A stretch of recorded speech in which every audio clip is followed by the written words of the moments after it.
其實呢10年嘅經理人工作有唔同咗嘅，有冇我哋都唔係咁重要。某程度嗰一刻覺得自己有啲廢，賭 Sir 都推咗我個房門4次，係就係，唔係就唔係啦，做乜諗唔耐啫？有啲契機嘅，其實都做咗呢個行業一段時間啦。突然間嗰一刻啦，唔知點解啦。命運啊，可能係就係覺得賭 Sir 好成功嘅地方，除咗佢係一個好叻嘅導演之外咧，創作人之外咧，其實佢做咗好多貢獻。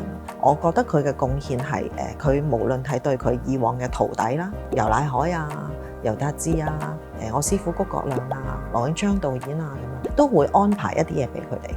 咁當呢幾位導演都已經成為一個獨立嘅導演之後咧，我哋會開始引進一啲新嘅同事啦。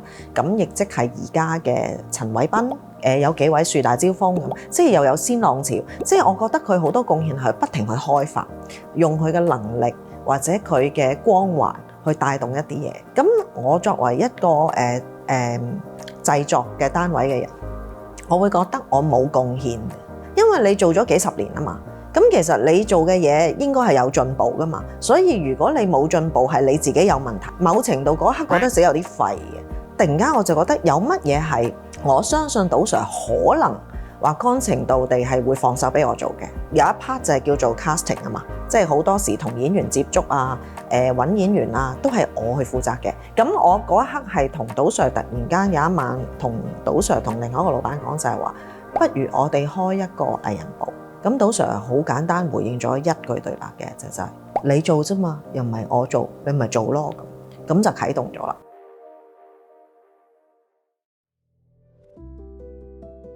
演員呢一 part， 我覺得係one part of production 嚟嘅，喺我眼中。因為賭 Sir 其實如果大家有睇佢嘅作品咧，其實佢都慣性地重複使用一啲合作過嘅演員嘅。其實佢嘅意思係有講過嘅，佢話唔使煩啊嘛，太知道我要啲乜嘢，唔需要太多嘅溝通，一嚟就行到啦。嗰個默契係好充足咯，即係喺佢心目中係咁。我覺得銀河映像好多賭 Sir 嘅作品或者衛生嘅作品都有呢個風格嘅，就係有一班演員，佢唔係淨係睇男女主角，係仲有成件事。當刻就會覺得我係咪應該有幾種梯次嘅演員？我希望去加盟。第一種就係新人啦。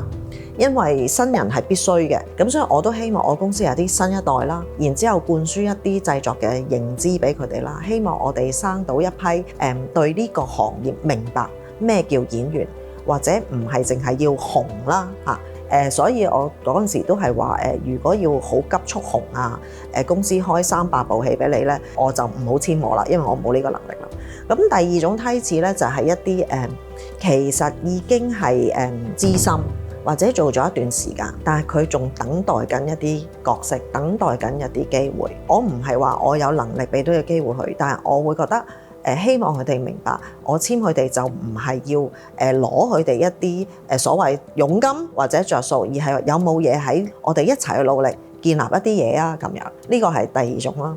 咁第三種就係再資深少少，當年都唔係太多嘅單位或者係電影公司係會聘用一啲50-60嘅人去做男女主角嘅，係可遇不可求，機會率係相對比較少嘅。咁但係我成日都會覺得參考荷里活啦，70-80歲都有經理人，點解我哋唔可以有呢？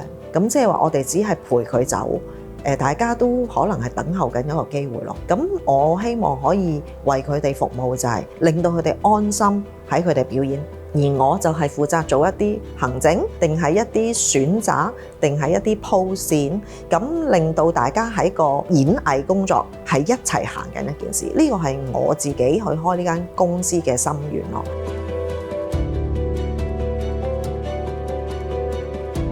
其實呢個年代嘅經理人唔再係我哋舊派嘅啦，即係舊派嘅經理人可能係嘅，都一樣嘅，有機會就係經理人幫你分析，因為你要依賴經理人去接觸所有嘅老闆，俗稱，或者介紹你俾全個行業，或者介紹你去接到一個好嘅工作，安排策略，你點樣去做好一個 job， 揀一個角色，或者點樣去迎合觀眾嘅需求。每一 part 其實以往嘅經理人係好辛苦，佢哋嘅功力係好強嘅。但係其實呢10年嘅經理人工作都係有唔同咗嘅，喺我認知裏邊，尤其是呢幾年，因為而家嘅年青人好叻啦，同埋平台已經太多。其實只要個 artist 自己活躍少少，佢喺 Facebook、IG 呢啲咁嘅網站，其實佢已經可以直接揾老闆，老闆亦都可以直接揾到佢。觀眾直情係直接交流，其實有冇我哋都唔係咁重要。以往舊嗰代可能佢要去做一個訪問，影一張相。佢真係要學㗎喎，佢可能經理人要話俾佢聽，嗱陣間同記者要點回答啊，點樣係得體啊，點樣影幅相係靚啊，係要練習嘅。但係而家時下年青人好叻㗎啦，因為佢攞住個 iPhone 日日都玩自拍，佢邊個角度靚，你唔需要教佢。時下有咩網上嘅信息，呢個行業係點？點樣去回應係好？其實佢睇好多參考已經係佢一定會快過你。咁所以喺成個過程裏邊，我覺得個經理人嘅學習都同以往好唔一樣咯。咁所以我覺得我唔叻嘅原因就係我只能夠灌輸佢一啲行業嘅嘢，但係我唔叻去話俾佢聽其他經理人一般嘅。咁好啦，咁我個性格就會出現咗啦，就係對一啲 artist 嚟講，或者佢會覺得你好霸道、好強勢，因為其實佢都識嘅好多嘢。咁我講我嗰套，其實係咪佢所認知嗰套呢？咁所以我永遠分享嘅時候，我都盡力係讓佢哋明白，我唔係去 challenge 你認知嘅嘢，我只係講一啲實體我經歷裏邊嘅經驗見到嘅嘢，或者個行業本質其實同年代冇關嘅嘢，我去分享嘅啫。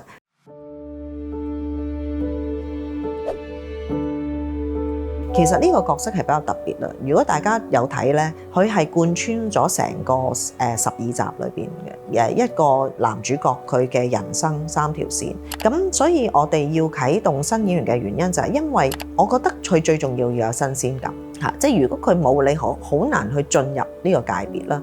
其實如果你問我，我 cast 咗咁多人呢，冇一位係必然做到3條線都做得咁出色同成功。因為每一個演員都有佢有一個特點嘅。當然其實好嘅演員某程度係嘅，應該係扮乜就似乜，演乜嘢就係嗰個角色，正常係咁。但係都會有佢呢個年紀啊，都一定係唔會有充足嘅資歷嘅，係咪？即係20到30，其實點都係新人嚟㗎啦。咁即係話每一個演員嘅特質，佢可能行一條線咧係一定有嘅。譬如黑社會線，我相信好多演員都做到。或者漫畫家或者公務員都可能有，但係如果一個人要分析3個角色，其實都唔見得係可以手到拿來同時做到呢件事㗎啦。蘇家樂係咪特別叻？唔係。第一，佢俾我感覺就係佢起碼或者咁講，可能佢仲未紅，咁變咗大家觀眾對佢陌生嘅時候，佢演乜呢？你係容易都似係咪？都似就得㗎啦。第二就係佢都幾得意嘅，呢個係余家安。我揀中嘅時候，我話阿哥，你覺得呢？你點睇嘅？因為佢見人無數，當其時阿哥係第一個俾咗一個好強嘅強心針俾我。嗱，佢話以玲，你問我真係揾唔到一個佢係可以御駕3種造型，但係一個新人嚟講，佢真係得。咁呢個係俾我一個非常非常大嘅強心針。咁另外就係、你又見到個角色裏邊胡子彤同佢好細個劍姬嗰個關係，就有電單車。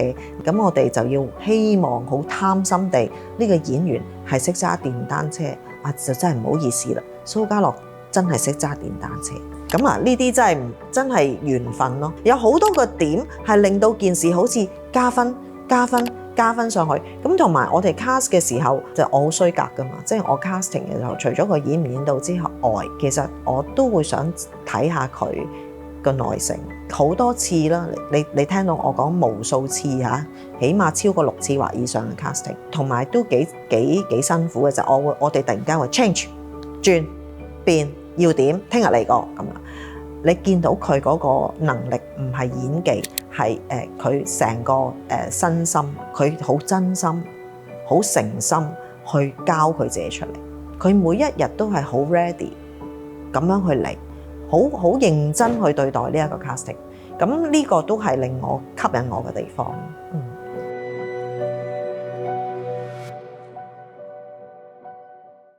咁梓童我哋都熟嘅，因為我哋拍過七人樂隊啦。咁我覺得佢係一個本來就好出色嘅演員嚟嘅，佢等緊一個機會嘅啫。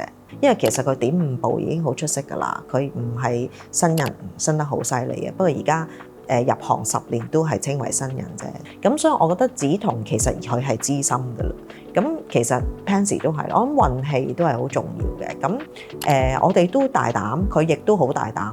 係啊，因為其實佢唔容易㗎，即係佢都係一個好年輕嘅媽咪嚟嘅。其實我哋都要夾硬將佢擺到好老。你諗下佢最後面對佢個仔係陳國邦喎，其實都難嘅。即係佢你諗下佢要幾穩重嗰件事，同埋佢要幾花心機咯。咁所以我覺得唔應該用進步，係大家有咁嘅緣分一齊做好一件事咯。咁其他人唔使講㗎啦。我諗 Tommy 好特別啦，我覺得係咪啊？即係我又未同佢合作過，但係覺得佢好有趣啦，同埋我覺得佢演得好好。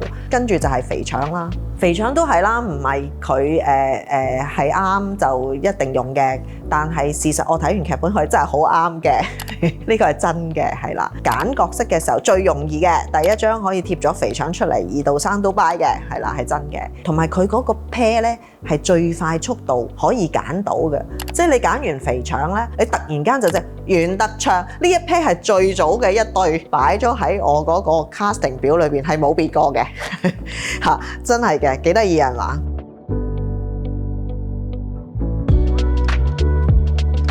有一樣嘢我係唔會破壞嘅，就係即使係我自己公司嘅 artist， 但係個專業係要擺第一。如果個角色唔啱嗰個演員，sorry 啦，我哋係唔會用嘅。唔係因為你公司啊俾啖飯佢食啊，俾個角色佢做，其實呢個係冇用。咁所以有陣時啲演員都戰戰兢兢先至可以接到個角色。而我公司開戲呢，一樣要 casting， 除非我覺得嗰個角色我好有信心去做到啦。譬如伍詠詩，我會覺得佢一定做到嘅，咁佢可以免除呢個 casting， 但係佢要做得更好，同多啲溝通咯。咁好明顯你見到詩詩佢真係好好嘅，幻想到佢戴嗰個松田聖子嘅假髮啦，嗰個年代佢係接下，大家應該係覺得佢似嘅。咁同埋佢有一啲細膩位佢係做得好好，係做到㗎啦喺個角色裏邊。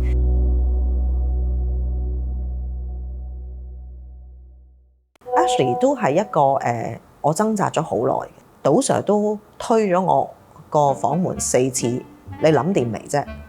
係咪佢啊？唔好意思啊，杜生，你俾我再諗一諗。第二次又推門，係咪佢啊？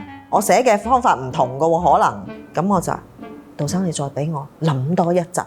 第三次係就係，唔係就唔係啦，做乜諗唔耐啫？我話唔係杜生，你可唔可以寫到第4集嘅時候睇下劇本先？因為佢有個階段㗎嘛，可唔可以再睇多2集劇本再決定呢件事嘅？所以其實3個導演好清楚嘅，喺呢件事上邊我係囉攣嘅，即係我自己都好驚 Ashley 做唔做到，唔係演技咁單純，佢當時好 green， 其次就係佢嘅年紀，其實佢得21歲到嘅啫。當其時，你要佢演一個27、8，甚至去到30歲，即係好吃力嘅。我擔心佢已經唔係好有演戲經驗，仲要去做一個比佢實際年齡大，我好驚害咗佢，即係我好驚會造成佢一個壓力。而我部戲又唔好睇嘛，係咪先？呢個係唔可以違反。咁其實佢係做咗好多次 casting， 甚至佢做第一次 casting 嘅時候，我話算一算啦，都係再諗下先啦。佢係喊嘅喺我面前。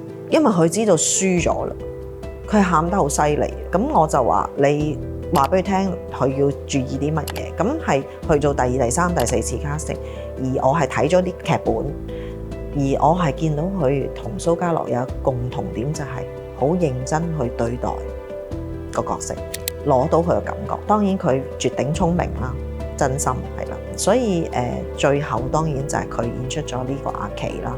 但係我覺得佢係恰到好處嘅，因為嗰個角色有女神 feel 嘛，外界都要咁講，咁即係好浪漫啊嗰條線，好一見鍾情，但係其實好淡嘅啫，咩都冇發生過咁樣，大家透過一幅互相嘅畫，然之後就有感覺，而呢個感覺停留得咁耐，係夢幻嚟㗎嘛，即係 fantasy。咁我覺得佢係做到呢個效果咯，即係喺市場上嗰個質感、外觀，我覺得佢有呢個感覺咯。呢個就係 Ashley。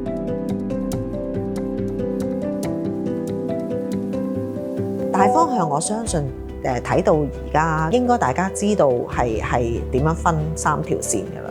要講細節咧，其實喺前邊嗰幾集都出現咗嘅。咁嗰啲細節係我哋睇劇本嘅時候，我哋自己都諗係咪要㗎？無啦啦點解有呢場戲啊？咁杜生就話呢啲咪叫 detail 咯。譬如張曼莎嘅角色得一場戲，咁佢代表緊啲咩事呢？係啦，點解要有呢場戲呢？呢個得一個鏡頭呢，就 pan 走咗㗎啦咁樣。咁呢啲係細節啦。咁我覺得嚟緊係留意下一啲細節係人生。我覺得呢個係趣味性係杜 Sir 設計呢個人，有啲公務員係好顧家，因為佢睇住頭家唔可以散。漫畫係有啲多嘅任性啦嚇，當佢要做一件事嘅時候，佢係幾冇品啦，係咪？唔同人握手啦，係咪？唔理人啦咁樣嚇，打爛人哋個玻璃啦咁。咁黑社會就係因為佢細個入咗監獄，可能係一啲隱藏咗嘅學習，佢認為對事要不形於色，唔好俾人估到，所以佢係比較沉默嘅，係比較冷嘅。但係當佢成長嘅過程，遇到唔同嘅事件，佢可能有唔同嘅嘢。究竟係咪就係咁樣3條線啊？呢個就真係要睇，係好值得睇。